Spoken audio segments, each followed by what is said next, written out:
शादी के बाद विदाई का समय था। नेहा अपनी माँ से मिलने के बाद अपने पिता से लिपटकर रो रही थी। वहां मौजूद सब लोगों की आंखें नम थी। नेहा ने घूंघट निकाला हुआ था। वह अपनी छोटी बहन के साथ सजाई गई गाड़ी के नजदीक आ गई थी। दूल्हा अविनाश अपने खास मित्र विकास के साथ बातें कर रहा था। विकास ने कहा, यार अविनाश, सबसे पहले घर पहुंचते ही होटल चलकर बढ़िया खाना खाएंगे। यहाँ तेरे ससुराल में खाने का मजा नहीं आया। तभी पास में खड़ा अविनाश का छोटा भाई राकेश बोला, हाँ यार, पनीर कुछ ठीक नहीं था और रसमलाई में रस ही नहीं था। और वो ही कर जोर जोर से हंसने लगा। अविनाश भी पीछे नहीं रहा। अरे हम लोग होटल चलेंगे, जो खाना है खा लेना। मुझे भी यहाँ खाने में मजा नहीं आया। रोटियां भी गर्म नहीं थी।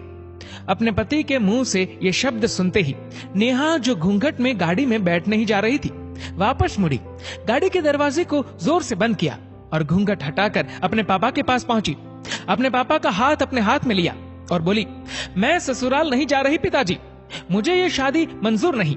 ये शब्द उसने इतनी जोर से कहे कि सब लोग हक्के बक्के रह गए। सब नजदीक आ गए। नेहा के ससुराल वालों पर तो जैसे पहाड़ टूट पड़ा।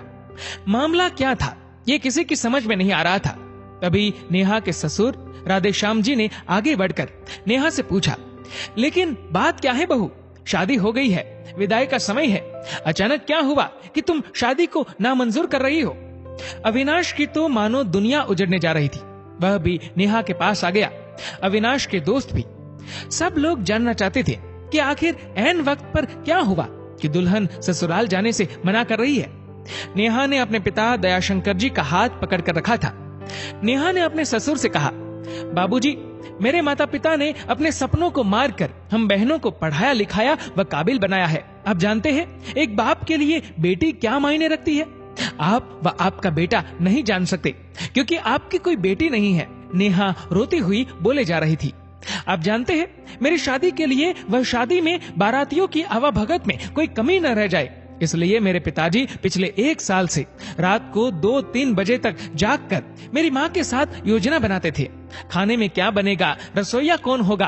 पिछले 1 साल में मेरी माँ ने नई साड़ी नहीं खरीदी, क्योंकि मेरी शादी में कमी न रह जाए। दुनिया को दिखाने के लिए अपनी बहन की साड़ी पहनकर मेरी माँ खड़ी है। मेरे पिता की इस 150 रुपए की नई शर्ट के पीछे बनियान में 100 छेद है। मेरे माता पिता ने कितने सपनों को मारा होगा। ना अच्छा खाया, ना अच्छा पिया। बस एक ही ख्वाहिश थी कि मेरी शादी में कोई कमी न रह जाए। आपके पुत्र को रोटी ठंडी लगी, उनके दोस्तों को पनीर में गड़बड़ लगी व मेरे देवर को रसमलाई में रस नहीं मिला। इनका खिलखिलाकर हंसना मेरे पिता के अभिमान को ठेस पहुंचाने के समान है। नेहा हाफ रही थी।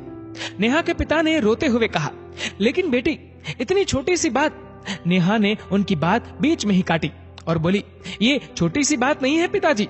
मेरे पति को मेरे पिता की इज्जत नहीं। रोटी क्या आपने बनाई? रसमलाई, पनीर, ये सब कैटरर्स का काम है। आपने दिल खोलकर व हैसियत से बढ़कर खर्च किया है। कुछ कमी रही तो वह कैटरर्स की तरफ से है। आप तो अपने दिल का टुकड़ा अपनी गुड़िया रानी को विदा कर रहे हैं। आप कितनी रात रोएंगे क्या मुझे पता नहीं। माँ कभी मेरे बिना घर से बाहर नहीं निकली। कल से वह बाजार अकेली जाएगी। जा पाएंगी? जो लोग पत्नी या बहू लेने आए हैं वह खाने में कमियां निकाल रहे हैं। मुझ में कोई कमी आपने नहीं रखी। ये बात इनकी समझ में नहीं आई। दयाशंकर जी ने नेहा के सर पर हाथ फिराया। अरे पगली, बात का बतंगड़ बना रही है। मुझे तुझ पर गर्व है कि तू मेरी बेटी है, लेकिन बेटा इन्हें माफ कर दे। तुझे मेरी कसम, शांत हो जा। तभी अविनाश ने आकर दयाशंकर जी के हाथ पकड़ लिए। मुझे माफ कर दीजिए बाबूजी, मुझसे गलती हो गई। मैं उसका गला बैठ गया था, रो पड़ा था वह। तभी राधेश्याम जी ने आगे बढ़कर नेहा के सर पर हाथ रखा। मैं तो बहू लेने आया था, लेकिन ईश्वर बहुत कृपालु है। उसने मुझे बेटी दे दी, वह बेटी की अहमियत भी समझा दी। मुझे ईश्वर ने बेटी नहीं दी, शायद इसलिए कि तेरे जैसी बेटी मेरे नसीब में थी।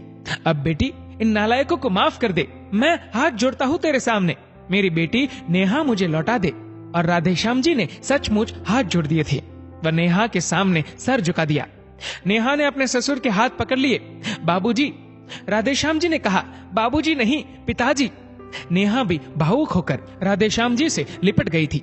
दयाशंकर जी ऐसी बेटी पाकर गौरव की अनुभूति कर रहे थे। नेहा अब राजी खुशी अपने ससुराल रवाना हो गई थी। पीछे छोड़ गई थी आंसुओं से भीगी अपने माँ पिताजी की आंखें, अपने पिता का वह आंगन जिस पर कल तक वह चहकती थी। आज से इस आंगन की चिड़िया उड़ गई थी किसी दूर प्रदेश में और किसी पेड़ पर अपना घरौंदा बनाएगी। एक बेटी माँ बाप का अभिमान व अनमोल धन होती है, पराया धन नहीं। कभी हम शादी में जाए तो ध्यान रखें कि पनीर की सब्जी बनाने में एक पिता ने कितना कुछ खोया होगा, वह कितना खोएगा। अपना आंगन उजाड़कर दूसरे के आंगन को महकाना कोई छोटी बात नहीं। बेटे की शादी में बनने वाले पनीर, रोटी या रसमलाई पकने में उतना समय लगता है जितनी लड़की की उम्र होती है। ये भोजन सिर्फ भोजन नहीं, पिता के अरमान व जीवन का सपना होता है। बेटे की शादी में बनने वाले पकवानों में स्वाद कई सपनों के कुचलने के बाद आता है व उन्हें पकने में सालों लगते हैं। बेटे की शादी में खाने की कद्र करें। दोस्तों, इस वीडियो को लेकर आपकी क्या राय है नीचे कमेंट करके जरूर बताएगा। और अगर आपको वीडियो अच्छा लगा हो तो इस वीडियो को लाइक करेगा, शेयर करेगा ज्यादा से ज्यादा लोगों तक।